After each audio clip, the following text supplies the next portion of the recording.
C'est en musique qu'a commencé cette journée Euroscola où plus de 500 lycéens venus de 20 pays d'Europe ont découvert le Parlement européen vendredi dernier. Au programme, comprendre les enjeux de l'Union européenne en se glissant dans le rôle d'un député, mais auparavant, chaque porte-parole présentait son école face à l'hémicycle.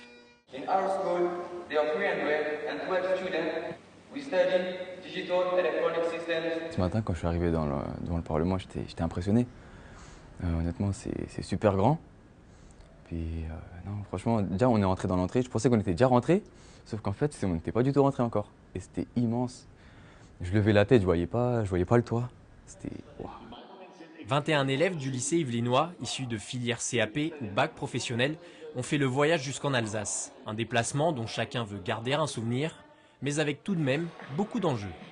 Ce qu'il faut comprendre, c'est qu'eux sont jeunes et comme on a dit, agir, c'est la jeunesse qui va le faire, c'est la jeunesse qui la relève et je pense que c'est important que les jeunes soient là, présents ici et montrent leur implication. L'effet le plus important, je pense, sera en langue. Il faudra qu'ils se rendent compte que l'anglais est important et combien important pour pouvoir échanger avec ces élèves de différents pays. Une fois les présentations terminées, rien de tel qu'un débat avec un député européen pour s'adapter à cet univers institutionnel, suivi d'une initiation au système de vote électronique.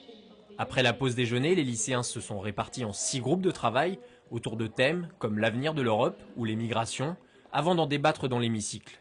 Mais au milieu de leurs collègues espagnols ou lettoniens, la prise de parole dans une langue étrangère s'avère parfois difficile pour les élèves trappistes.